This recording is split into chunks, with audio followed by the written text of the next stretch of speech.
Hey, I'm Saving Content's own Ed Acosta, and welcome to dotEXE, a saving content podcast. It's episode 3, and I'll be your host for this podcasting adventure. Along for the ride is my co-host and brother from the exact same mother, Eric Acosta. Me, same guy. As last time. Same as last time. Same as it ever was. As always. Wonderful. Okay. So we're back for episode 3. Let's do a little catch up here today. I'll start off by saying, if you haven't listened to it yet, the Quick Save guys, Evan and Scott, have created a new, smaller bite-sized Quick Save episode that they call Quick Save Bites. Theirs is about an hour long, I think, that episode they did. But with everything going on with both of them, they're busy. So they have been able to get back in the recording booth and get a nice little podcast out there, shorter than the usual Quick Save episode, but jam-packed full of some helpful information and good conversation. These guys always have some good talks. Say that again. Some tid bites. Tidbits? Tidbits? Tidbites. Not bits. The bites. Bitter bite. Bitter bite. All right. So other than the Quick Save guys, go give them a listen. Good stuff over there. They're on their own feed. And maybe they'll start reading emails again, read one of mine. Or maybe they'll do a bracket and get everything wrong like they usually do. Yep. Almond Joys are the best. 100%. Always. And forever. So other than the Quick Save guys, I have been playing some more Arceus. Well, you know what? I'm going to correct myself. I was listening to the Bombcast, and one of the people on there, I guess, has taken some Japanese courses or something, and they said it's Arceus. And yeah, I can't. No. I've always said it as Arceus. So I'm going to change it, and I'm going to start saying Arceus again. Even though Nintendo of America says Arceus, and I believe Nintendo of Japan says Arceus. So one of them is right, one of them is wrong. Or maybe they're both right, and we can all live happily ever after. Well, it depends on who created that Pokemon, right? Did the Japanese studio make it? Was it something brought up by an American head? You never. Well, I guess you do know. You can always dig into it. Well, yeah, you could probably dig into it and figure out how they got around to the name Arceus. Because typically, the Japanese name for the Pokemon is not one-to-one what it is in the U.S. or in any different region around the world. Some Pokemon have different names. Some have the same name. Well, yeah, I was actually looking up something the other day. It was like 8 different names depending on which part of the world you were in, and they weren't even close. Yeah, it's all up to the translator to translate the name, and whether or not it's fitting is good. But I've been playing a little more of that, not too much, but I've gotten back into it enough to finally get around to beating Cleaver or Cleavor, however you want to pronounce that, the first Lord for the Pearl Clan. Lord. And you haven't started Arceus yet, have you? No, I have not played Arceus yet. Okay. So I won't go into too much detail, but I will say that I spammed the tree. Okay. And made that fight very easy for me. I'm assuming there's some sort of tree that has a balm or something on it. No, you know what? I'll go. If you don't want to listen, then just kind of skip ahead 5-10 minutes or something. I don't know. But not even that, but. Yeah, but basically the fight is you are in this little arena. There's a tree in the center, and you and Cleaver are basically going around the tree different ways, whatever. You're throwing bombs at him to calm him down. He's trying to, slice your head off. So the tactic I used is when he went to go do a big swing, I would make sure I was standing on the opposite side of the tree so that he would always aim for the tree. When he hits the tree, he kind of stuns himself for a little bit. And that gives me an opportunity to throw a bunch of bombs at him. So that's what I did. I utilized the tree to my advantage. The environmental protection. Yeah. Other than beating Cleaver, I haven't done much else. Caught a few more Pokemon that I didn't have. I caught 2 Pikachu. I was pretty happy about that. I still have yet to find an Eevee, even though I found it once and it ran away from me. So I have yet to go back and find another one. They've always been Bidoofs. So I've been a little sad about that. Earning money to get more inventory space because it is a total ripoff.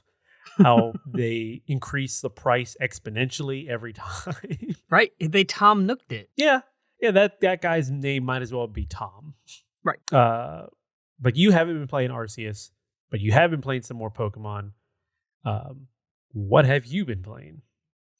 Well, so I do want to start with I've been watching my wife play Pokemon Arceus, and you will be fairly upset as what I heard, saying you have not seen an Eevee. She has seen and caught an Eevee and had a Thunderstone and evolved it to Jolteon. Ooh. So she was super excited. She saw it and she squealed, and I was like, "What's going on?" She's like, "It's an Eevee." It's an Eevee. Right? And then she also found a Vulpix. She got a Vulpix too. Oh. Yeah. In the same the first world, land, or whatever it's called? Or is she in the second land? I think she's in the second land. I actually don't know exactly where she caught it. Yeah, I had just read something, I think yesterday on Kotaku, where they were talking about how majority of the people have been playing in the first land, and they still have yet to make it into the second land, just because they've spent so much time collecting and catching and things like that. It sounds like there's a lot, and just from what my wife was saying, it's just so much in there that you can really just spend forever. Oh yeah, like I just beat Cleaver, so technically I could follow the story and move on, and I guess it would go to the next land. I don't know, but there's still Pokemon I haven't caught, and I still want to kind of finish out some of those Pokedex entries before I move on. So that pull of having you just kind of stay there to finish everything, especially for me, I'm one of those who wants, I guess you could say, a completionist. Mm-hmm. So I do want to get that stuff done before I move on to the next thing. But sometimes that can be a hindrance on the gameplay. Most of the time. Actually, that's one thing that that Des was saying about the game was that she now understands, because she used to watch me play like Assassin's Creed and stuff like that, and she would always wonder why I've spent so much time running around collecting things, doing the side stuff before going to the next mission.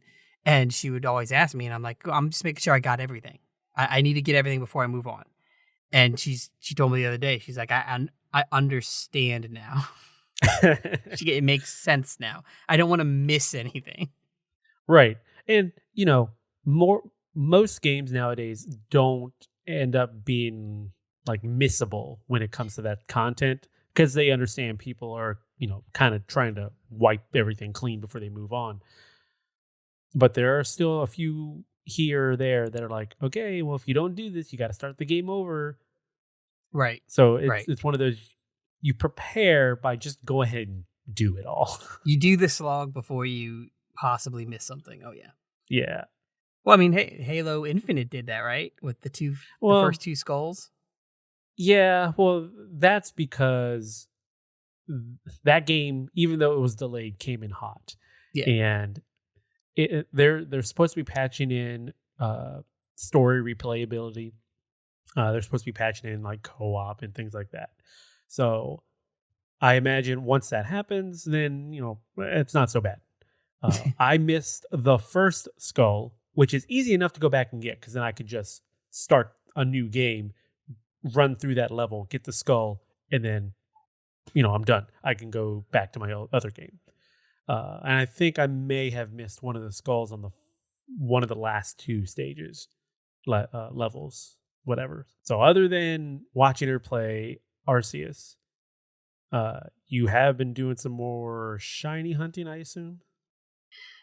Yes. So about shiny hunting, I have quit my Palkia shiny hunt About time. That was for now. Did you get that urge or that feeling like, okay, I'm quitting now, and you moved on, and you're like, oh, what if it was the next one? No, because I beat him. I did not catch him, so I'm going to come back and I'm going to do the Okay. secondary with the shiny charm. Um, it got to the point where like I was just replaying it, and I think Mhm. I programmed my brain because I was doing this late at night. I programmed my brain to be tired when I turned the game on. I'm like, oh, I don't want that because I would turn it on and then I'd start kind of drifting, falling asleep. I'm like, oh wait, what? This is the Right. middle of the It, day. it I'm just not becomes it just becomes second nature, and you just start to you lose yourself. right. So I was like, nope, nope, can't do that. So then I stopped that, and now I'm at the point where I'm just beefing up some of my Pokemon to get ready for the Elite Four. My Empoleon is almost 80. He's like 78. So I think once Nice. he gets to 80, I will be set to go and possibly demolish the Elite Four. Probably not. I'll probably get stopped by somebody. Um, we'll see. Yeah. Well, I mean, it you can't do any worse than my run where I ended up. Well, the first time I went through, I did not make it past Cynthia. My first run through, I got through all four of them, and I was limping towards the end, and I'm like, yes, I did it. I got my Empoleon. He's the only one left alive. We're gonna do this, and I get over there, and I totally forget. Right, there's always a fifth, and it's Cynthia. So that first run, needless to say, was like a wash. So, and this is the last Pokemon thing I'll talk about. Uh, Okay. but I also got from a rental company. Um, what is it? Brilliant Diamond. Okay, so the companion. Yeah, the companion of it. And the whole reason for that is because you already have Brilliant Diamond. So I do. we've already got most of the Pokemon that you can't catch in Shining Pearl from you. Yeah, from What I'm trades. doing there is my goal there is I'm going to play and replay 4 times to get Hmm. Dialga for me, my wife, my son, and my middle daughter. It's a lot of that's a lot of playtime considering how late in the game you get him. Well, I love my children and my wife. I hope they know how much. This is true.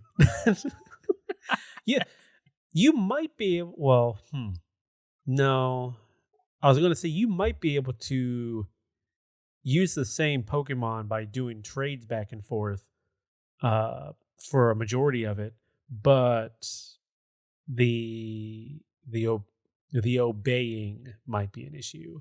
Yeah, I was actually thinking about that. I might have an issue with the obeying. However, I could probably get away with like putting tens and then 20s and then that kind of thing. So I'm kind of at the higher peak most of the Mhm. time.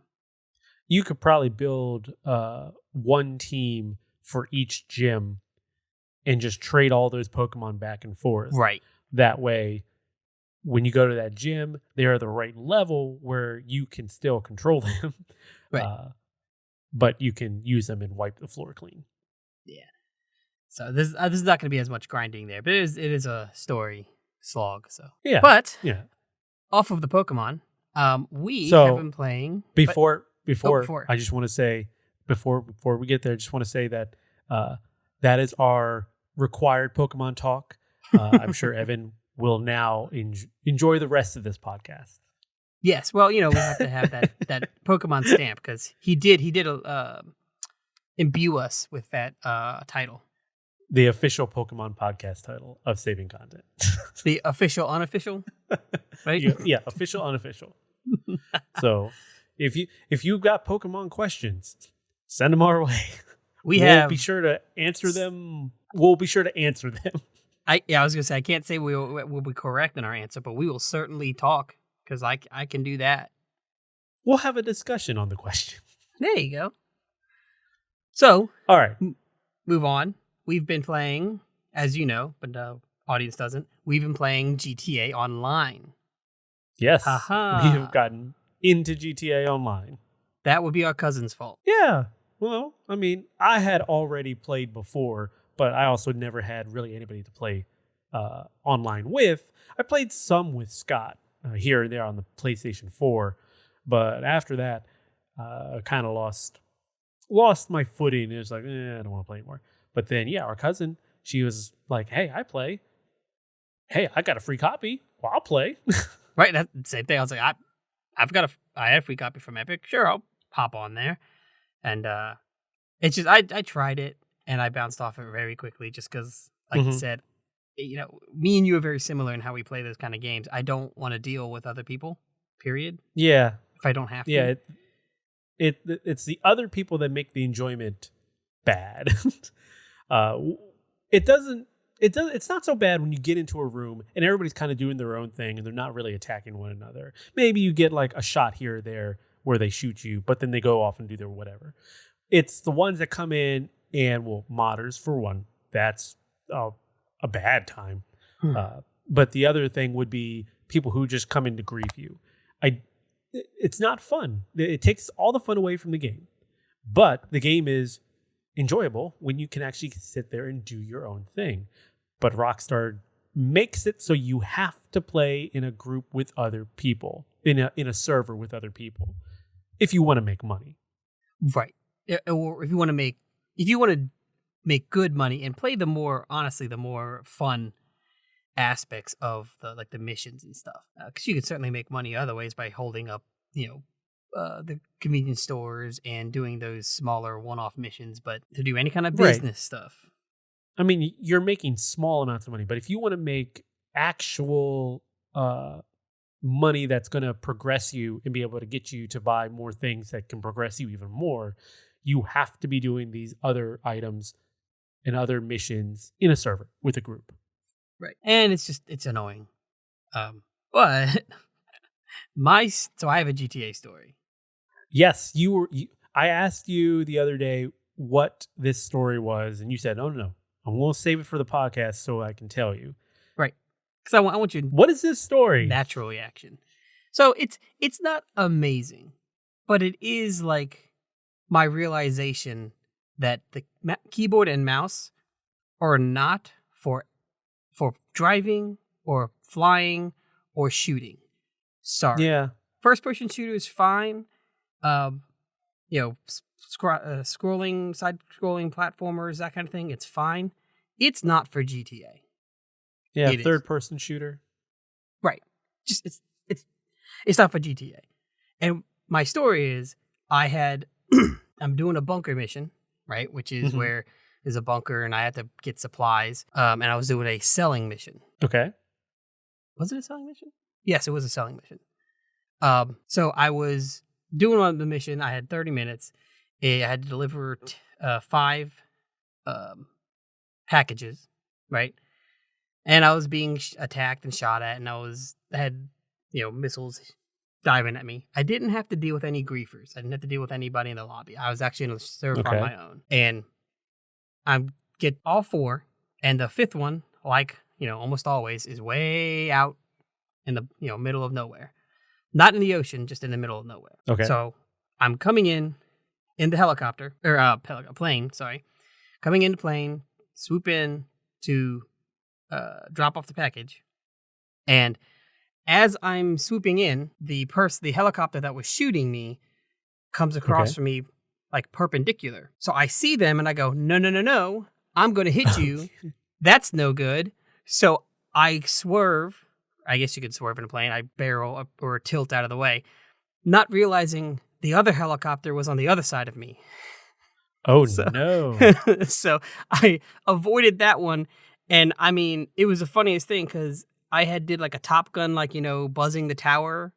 I was like that vertical position. And my cockpit hit the cockpit of the helicopter next to me that was beside me. Oh. And I saw a person face and then wasted. And as as it shows wasted and the debris is falling, I see the yellow dot of like the little circle of where I needed to drop stuff off, and all the debris was just landing on the circle. Well, see, you dropped it off. I dropped. That's what I yelled. I was like, I dropped it off. They got it. So I'm picturing like a midair T-bone collision, and you're like, no. And as you turn, the other helicopter's like, uh-oh. Yeah. To say I was upset would be an understatement. I did shut down the computer and went to bed for the night because I was like, I'm done. I don't like it. Mm-mm. Yeah. That's one of those, okay, it's bedtime. It's bedtime. I'm done. Be sleepy. Please sleep it off. So that was my GTA That's pretty story. good. That's pretty good. That's, and what I like about GTA, and especially online, is when you're using your own character, you can come away with like these great stories of like whatever gameplay you're shooting, even if it's just an uneventful thing. Then you go and do one little match, and you can come back and be like, "Oh, this happened. It was so awesome," or it was so crazy. This and this.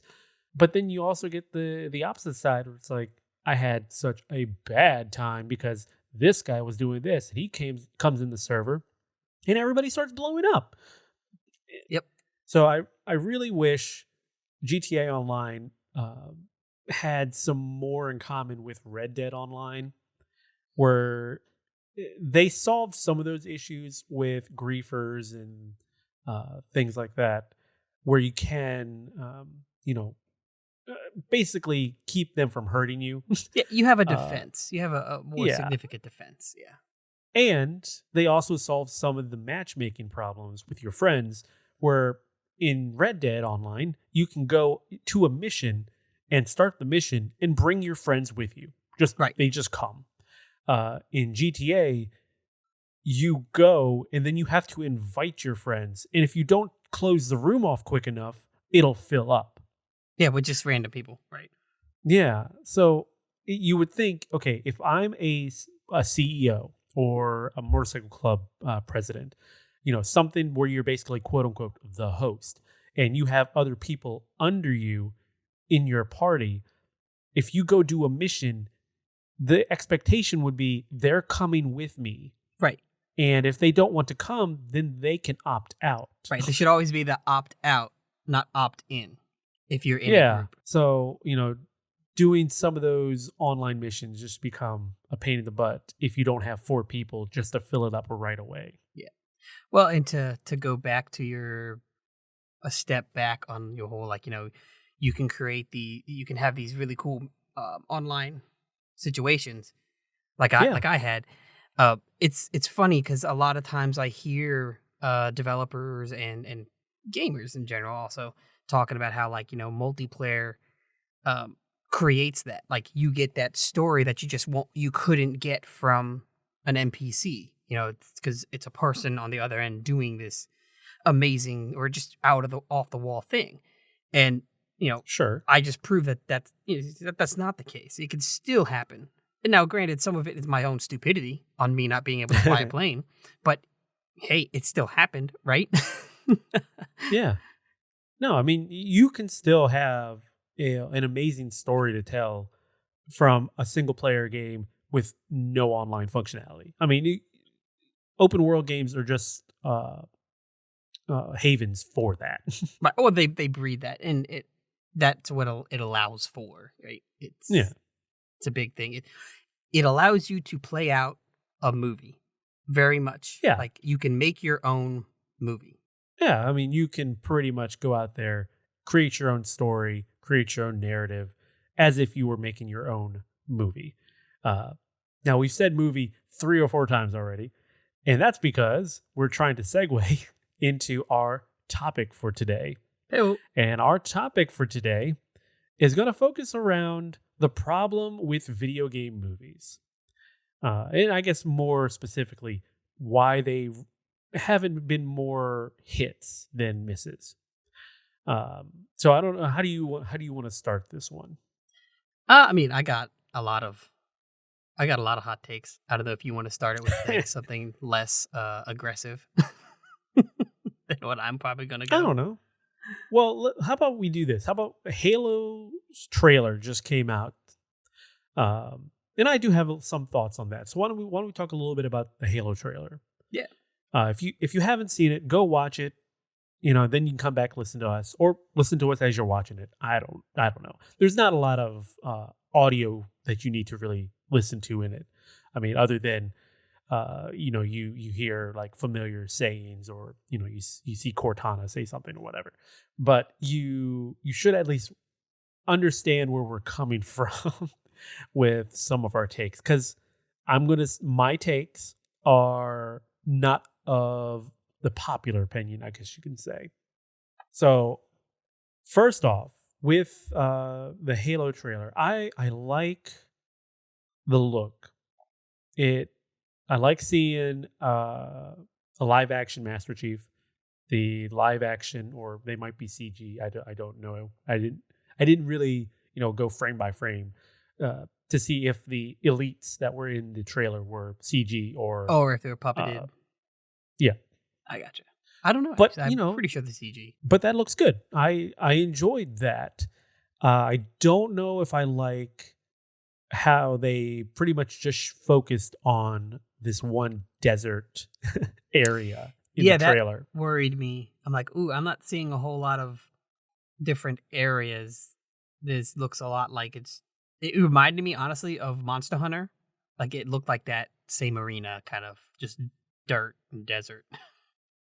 Yeah, it just looks like I don't know if I'd say Monster Hunter, but it just looks like a big circle in a desert, a fort. Oh, the Monster Hunter movie. All of the trailers and stuff I saw from the Monster Hunter movie was like that orangish. Oh well, yeah. Yeah. Again, poor trailer choice, but it's just and maybe they go elsewhere with it, but the trailer just the vibes didn't kick with me in that regard. I also really, really like how they decided to have Cortana's voice actress be the actual Cortana in the show, which I wish they would do more often with video game adaptations. If you have a voice actor who has an iconic voice for that part, if they look, use them. If they look the part, even better. If they don't, you can make them, kind of look the part. But that voice is also iconic. The thing that always gets me is when they end up going just to get A-list talent just to bring butts in the seats. Yeah. It's like, sure, bring A-list talent, but don't make them the main focus. But yet, they're going to, because they're A-list paying talent. all this money for them in their A-list talent. They want them to be headlining. In that regard, Master Chief is not voiced by Master Chief's voice actor. So that's a little jarring. Now, I can only imagine they're doing that because they plan on revealing his face at some point, which also kind of sticks with me. Why would you reveal Master Chief's face on ancillary media and not, the main storyline or timeline? That's so weird. It's very weird if that's what they're going for. Yeah, because at that point, if they're not revealing his face, why not just get the same voice actor? Because you're not revealing anything. Unless, they're thinking later down the line, but still, Well, and I had mentioned this to you, is they could have gone the route of Darth Vader. And, Darth Vader was voiced by James Earl Jones. And in the third movie, when, Luke takes off his mask, it's a different person. It's not James Earl Jones under there.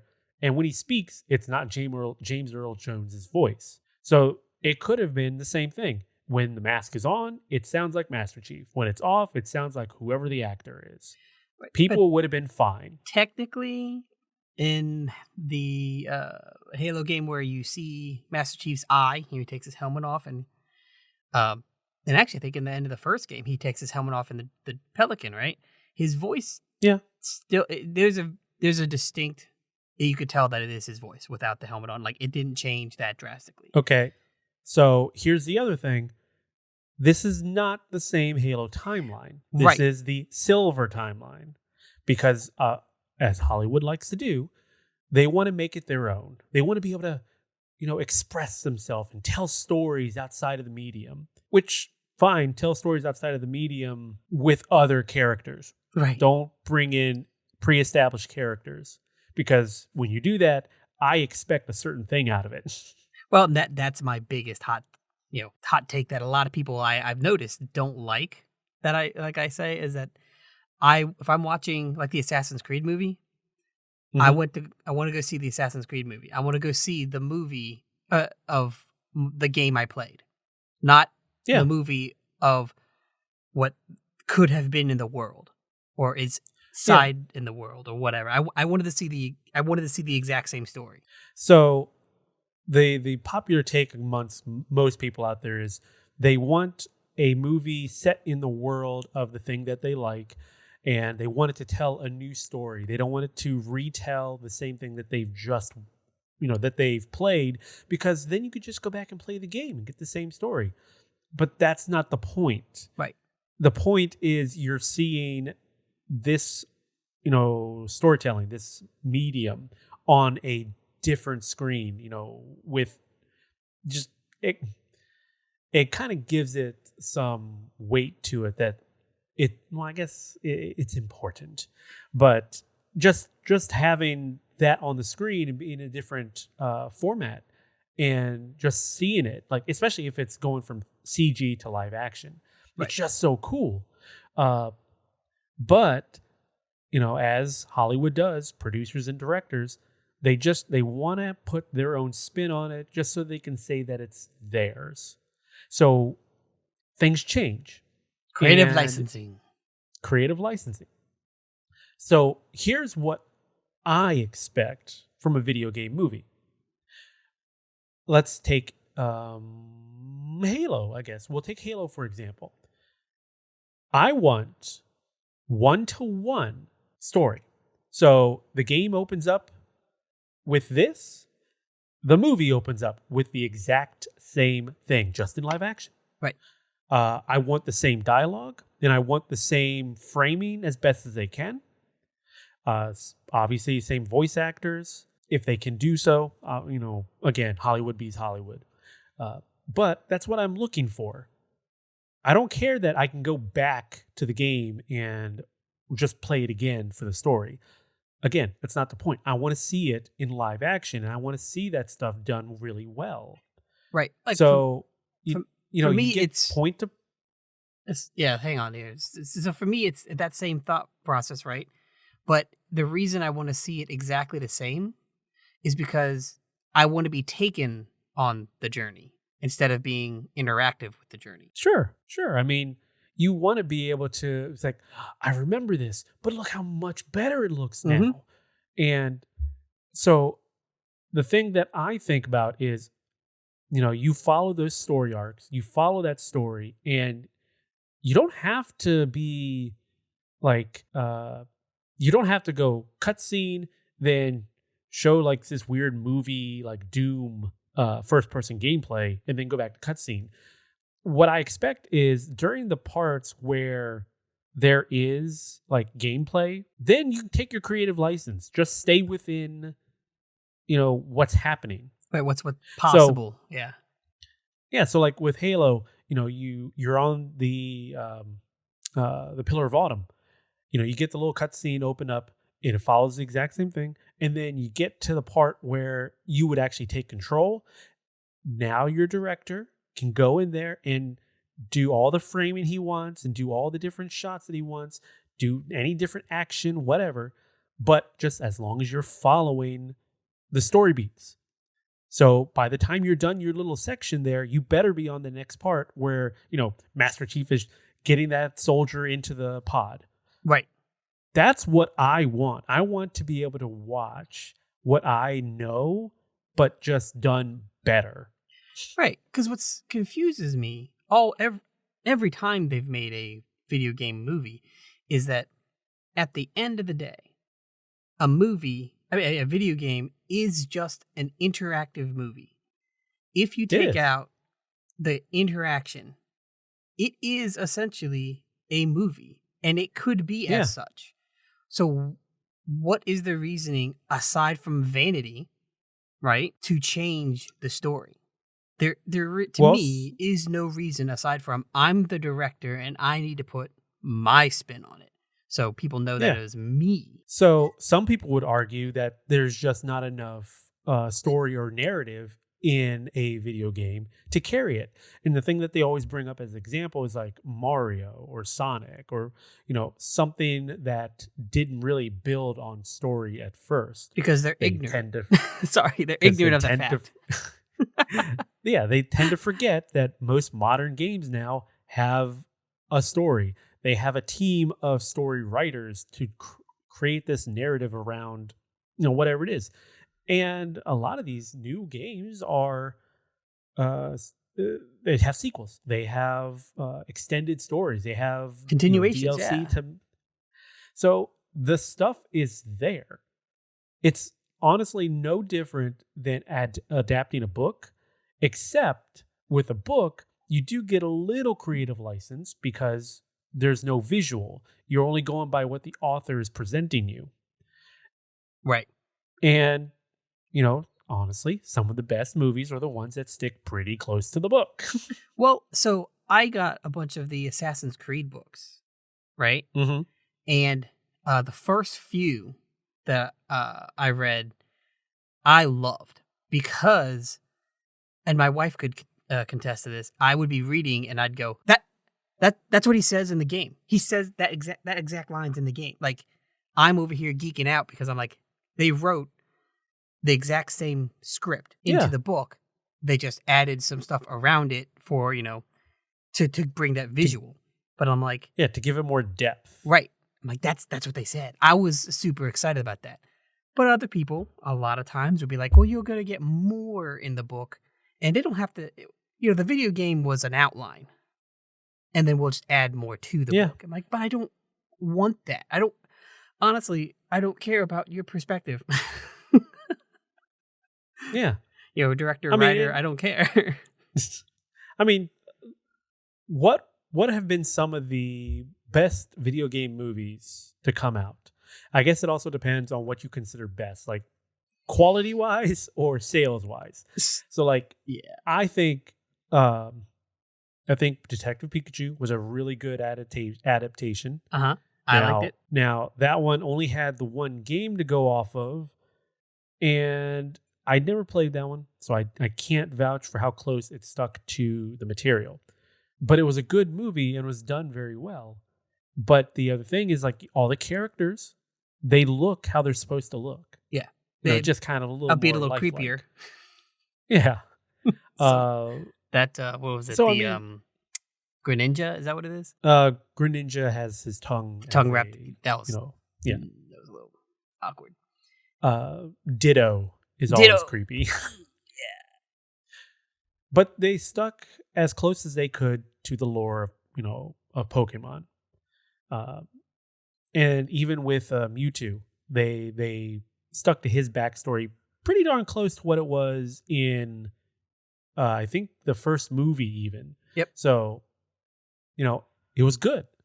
The Sonic movie is a little weird. It was acted very well. Yeah. So that's one of those cases where it's like, okay, they've deviated quite a bit from the story material, but they at least made it entertaining. And they threw enough little tidbits here and there to satiate. See, that was my thing a fan. With the Sonic movie, is that Sonic has really gone through so many different iterations of what the character's world is that it fit it fit within that overall universe because it's already changed so many times. So I thought it was a great video game movie.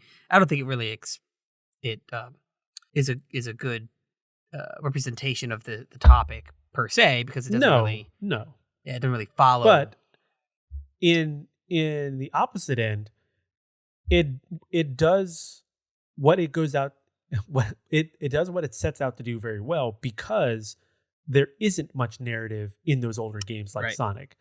when you get into like the big narrative stuff is when you're starting looking at like comics or the Saturday morning cartoon show, or the later games where story does play a bigger part.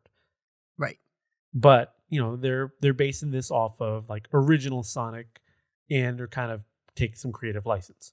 So I see a lot of where we actually, in my opinion, have failures with video game movies is when the video game itself has good exposition and good story. And they don't follow it. Right. And that's what I was going to bring up next. It's things like Mortal Kombat. As much as I enjoy that first Mortal Kombat movie, it was enjoyment because one, I was young and it got to see, my one of my favorite games on the big screen. Right.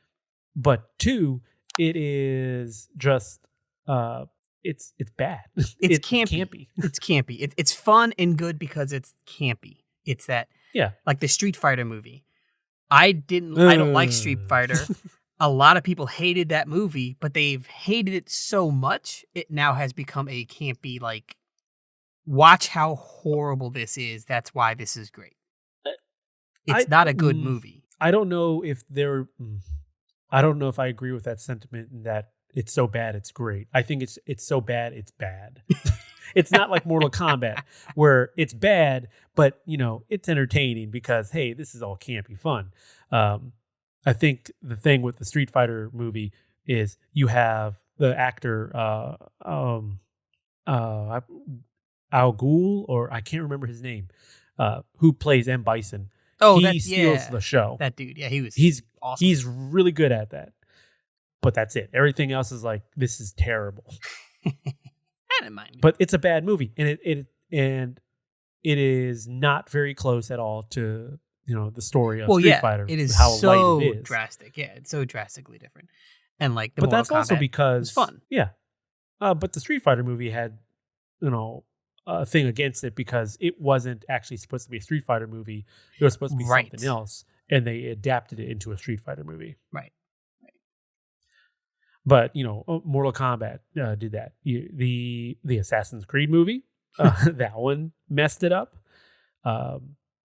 I would say the Resident Evil movies messed it up. So but the Resident they Evil were movies also are good zombie movies, but they're not.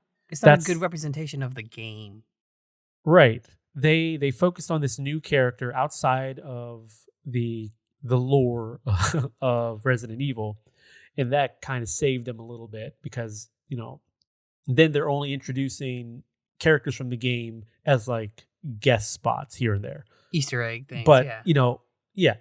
But they're not. You see the words Resident Evil, you kind of have an expectation of what's going to be on screen, and that wasn't it. Right. It had zombies and zombie dogs and things like that. But again, I didn't think it was very very good in our regard. But people went out and watched it. That's why they made like 20,000 of them. Well, think of the Transformer movies, right? Those did fairly well. I hated every one of them. But I hated every one of them because I had an expectation of what the Transformers were supposed to be. The Michael Bay ones. Well, yeah. But, then that gets us off on a whole different tangent about movies and adaptations, about things that you grew up with. Well, see, I think that lines up very similar. If your first introduction to a story or a world is a video game, or is a comic book, or is a TV show, any other adaptation almost is guaranteed to fail if it's not exactly the same. Yes, I understand that. I'm just saying that's not really following what we're discussing here today, because that opens a whole new bag of worms. And I can go on about how bad those Transformers movies are, except Bumblebee. Bumblebee rules. Was pretty good. Yeah, that was a pretty good one, but also not directed by Michael Bay. So, wonder what the issue is there. Not enough lens flares. Yeah. But you have some of those. They're not budget video game movies, I guess. But the two Hitman movies were not great. Oh, I forgot all about those movies. Yeah. Oh man. Like you mentioned, the Monster Hunter movie. That one, they try to go the Resident Evil route by using the world, but not really following the story. that one screwed up because it was what? It was like a bunch of modern day military folks got transported to this other universe. Yeah, and they're using military equipment to hunt these. I was It's so out. I was like, wait a minute. What have we done here? This is not even it. They went time travel. They jumped the shark on the first thing. Like, oh yeah. Well, and you know what? We haven't even brought up the king of bad video game movies, the super bad video game movie. I guess that Super Mario Brothers movie. You know, expectations were really high, and then you get in there, and I've watched all these different like documentary type pieces about this movie and everything. So I kind of get how it got there, but still, it is so far off of what the established lore of Mario is that it's bad. I couldn't get past. Was it a Goomba? Is that what the big? Was that supposed to be a Goomba? I couldn't. The big shouldered, tiny head. Doofy looking lizard thing or whatever. Yeah, I couldn't get past. I'm like, what are we doing here? What is this? Yeah, the only thing in that movie that was remotely close to what you'd find in the video game was the bomb. Yeah, everything else was maybe garbage. Yoshi, but Yoshi was more tiny raptor than anything else. Yeah, but Leguizamo was kind of cool. He was close, and yeah, John Leguizamo, I could see him as a Luigi type. He wasn't very Italian, but no, that's true. And the casting for the two, I thought was okay. You know, I could believe that they would be brothers. Yes, not necessarily Italian brothers, but I could see them as brothers. Yeah, but the whole story was just bleh. Yeah. But again, people would come back and say, well, there's not much story there to pull from there anyway, so they have to make up their own stuff. Yeah, but you don't have to be so outside. Right. You don't have to pull it from the world's Uranus. The stuff is there, and like you were saying earlier, a lot of this thing boils down to they want to have their own creative control and make it their own. I think you said vanity. Yeah, it really feels a lot of time like vanity. It's just like, I get that you're a director. Awesome. But you signed on to do this, to take on this project that already has a following of people and a story and set pieces and characters. Your vanity takes a back seat. Your vision, if it is not the vision of the source material, it's useless. Yeah. Yeah, and if you're not going to follow the source material, you better have people who are directly connected to the source material on staff to be like, you know what? I like where you're going, except for this. Don't do this because it breaks this and that. Right, like The Witcher, the newest Witcher Netflix series. It has the second season broke from the books, but yep. They have Endrov, can't remember how to say his last name. They have him on more or less on retainer and have gone through him about all of it. And he was like on board with the changes. So you go to the source material person or people who wrote it and they give you the go ahead. Sweet. Yeah.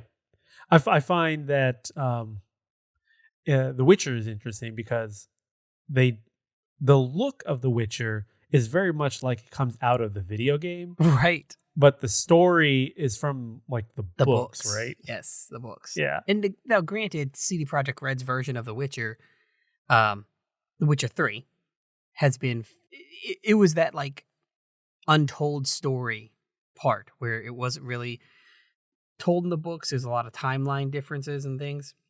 Mm-hmm. But then again, the show was never meant to. The video game was not the source material. They used the look because that's what people knew. Right, which makes sense. I mean, Henry Cavill looks like the Witcher from the game. He does. Now we go to Uncharted, which yet to be seen, whether it's a good movie or not.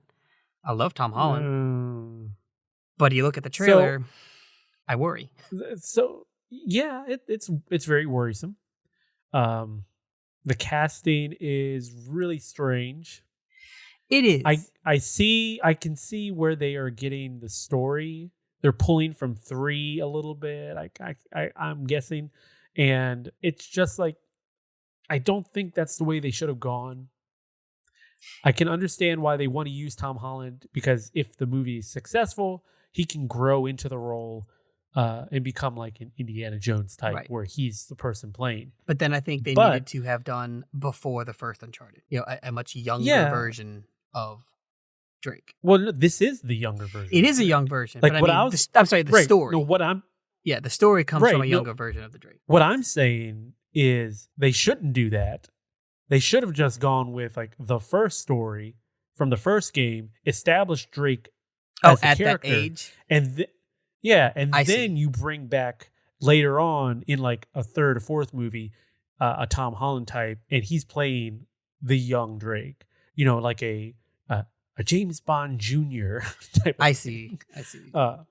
Because you want to make it, you want to bring something familiar for the fans to be able to like, oh, I know that he looks like him, he sounds like him, he acts like him. Tom doesn't do any of those things for me. Basically, what we're trying to get here, we're beating around the bush here and saying we wanted Nathan Fillion. Oh yeah, no.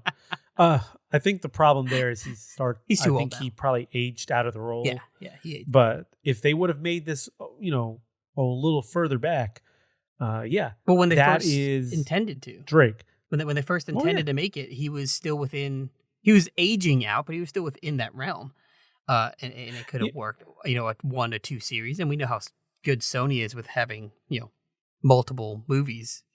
Right? They don't. They always suck. Or here, you know what? Why don't Sony get on the phone with all the fitness people who make Marvel actors look the way they do, and just hire Nolan North, the voice of Nathan Drake, to be Nathan Drake, and just here, put him through the superhero regimen, and then he can be buffed up and be Nathan Drake. I don't even know. Does Nolan North look like Nathan Drake? No, not so much. Okay, I don't think I've ever actually seen an image of Nolan North. If there's a character that Nolan North looks closer to, it's probably I am drawing a blank on his name, from Assassin's Creed. Talking about Ezio, or you're talking about Altair? No. Present day. Oh, present day, Desmond. Yes. Oh, so he voices Desmond, and I think they modeled a little bit of his face off of Nolan North. I mean, it's not a 1-to-1 or anything, but in I guess his younger days, he probably could have played a Desmond on screen. Except of all the characters that he would be able to play, Desmond probably had the least story or the least character build. Well, yeah. At least in the first game. The subsequent games where he's more of a story aspect. He got built up. But yeah, the first story was like, okay, you're really here just for transferring the gamer from one world to the awesome world. That's all you do. Right. But yeah, like Nathan Fillion would have been perfect for the Nathan Drake role. I mean, that short film that he did for a fan film, that was so good. was a great proof of concept. So good. He did very well in that, and that's like, I'm looking at that. It's like, that's Nathan Drake. That's the witty, wisecracking, getting into a lot of trouble, loof, carefree. That exactly. Basically a-hole. We've come to love. But you have good stuff like that. It goes nowhere, and then you have stuff like the Mortal Kombat one that was done as a fan project, which totally took everything and kind of flipped it on its head, and it was not. I didn't think it was any good. I didn't like it, but that stuff got pushed to expand further, and they ended up making that Mortal Kombat movie after a while. No, well, not that particular one, the one before it. Kind of using a similar aesthetic. Yeah. And I didn't like it. It wasn't good. I'm just So it's interesting what studios will pick and choose Right. to be like, well, this is good, this is not good. Let's do more of this. But this one over here, you guys liked it, and it was true to the story. So we're not going to sell you that one. right. So much of it feels like it's a here's a here's a pitch. Oh, that's almost identical to the video game. Yeah, we don't want that because just because it's identical to the video game. People have already seen that. We want something new, and I'm not sure that's not what I want. At least, I mean, I want to re-see what I just did.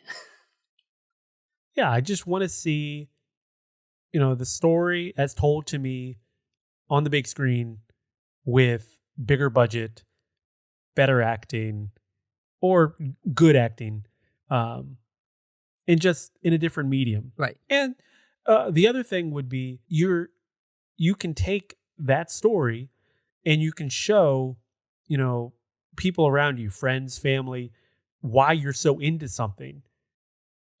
With a game, they're not going to sit there and watch you play it, right? For the most part. But in a movie, in a 2-hour setting, they can get a good gist of what you enjoy about that. Less of a time especially sink. It sticks. Right, that's less of a time sink, and also the interactive part of a video game is that part where it's like you feel like you're not doing anything while watching someone else do something. Whereas watching a movie, you're all ingesting the same media in the same way. Right. So a director at that point can fly with whatever they want on those parts, make it entertaining. But we could probably go on and on about the movie stuff. Well, I'm just waiting for someone to put out something that is, A to B exactly what we've seen, and have that thing go bananas, right? And sell lots. I do want to say though, and then I could just with be like, the Mass Effect movie, or the Mass Effect TV series, that's TV show. Yeah, that one is one where I think not retelling the exact same story will work. Because as long as you're not using the same character, right? That main character.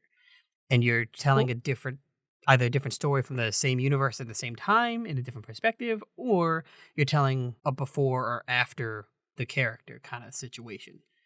I think that would work. The Mass Effect one is hard because unless you're using default Shepard, everybody's kind of got their Shepard in their head. Right. So it makes it a little hard to follow. I mean, you could attempt to do it. You'd have to tiptoe around some things, and you'd have to make certain choices to get the story going where it needs to go. Right. I think what they should do is do like the Mass Effect side stories type of thing. Yeah. And maybe follow like Garrus around the Citadel as like CSEC police. Right. Do you like a police drama? Stories. Yeah. Do your things, like I said, do things that are adjacent in that kind of world, because it's so large, right? So many players. Yeah. You couldn't follow everyone as Shepard, but you certainly can follow it as one of the players, or one of the other characters in the world. Yeah. That's definitely what I think they need to do. But I got a question for you before we end. Uh-huh. Now that Destiny, Bungie, is owned by Sony, what do you think they're going to bring Cade Six and Nathan Fillion back into a movie? So they have, I've heard plans of them wanting to extend the lore for Destiny into other forms of media. So I assume TV shows and possibly movies. So Cade Six TV show? I'm okay with that. I'm 100% for it. Yeah. I would watch the heck out of a Cade Six TV show. Right? Make it about him becoming one of the what is the name of those three? Vanguard? The Vanguard, yes. How he came to be one of the Vanguard. Oh, I'd love to see a series with Cade Six, like doing that whole you see Cade Six as the robot, or the crap, I came into the call now, but as that robot thing, Mhm. and then going back to show how he became that, and then the season or series finale is when he meets your guardian. Like that would be the Sure. just that section, because there's a huge timeline there, because he was there for the Well- first darkness, the first wipe. So I mean, just doing a TV show based on him and the other two Vanguards, because that's his fire team, you know. Yeah. So just doing like the ragtag group of some of their old missions or something.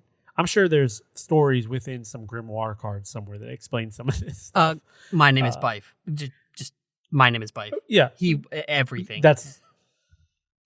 But I mean, you could do a good TV show with that and have, you know, everybody bounce off one another, especially Nathan Fillion as Cade. Yeah, and the great thing So- about that is he's voice actor. You don't have. Oh, yeah. You don't. He doesn't have a helmet, right?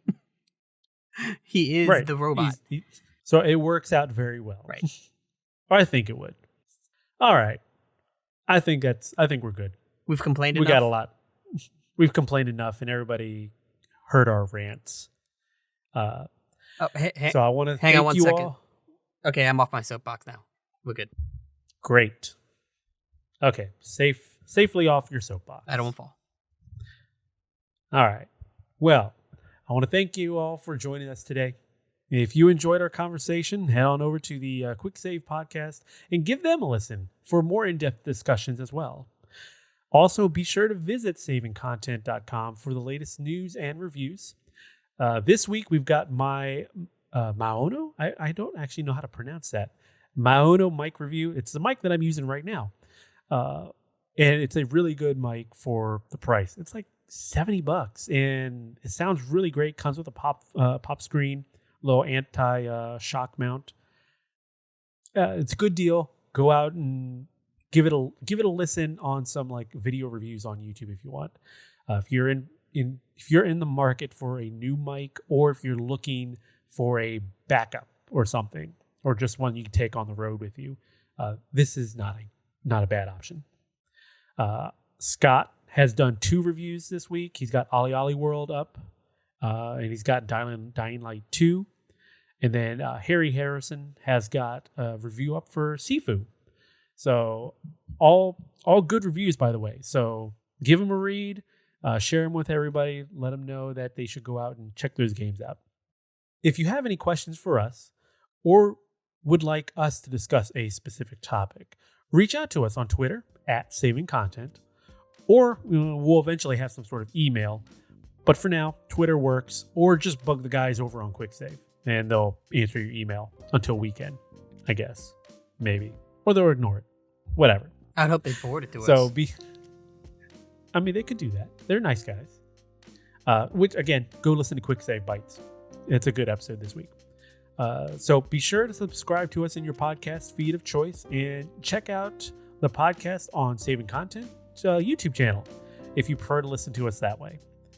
Finally, if you like the show, give us a rating and a review on your podcast app of whatever you're listening to. If you want, tell your friends. It'll help us grow, and we would really appreciate it. So thank you for listening, and remember, kindness costs us nothing, but it means everything. Good night.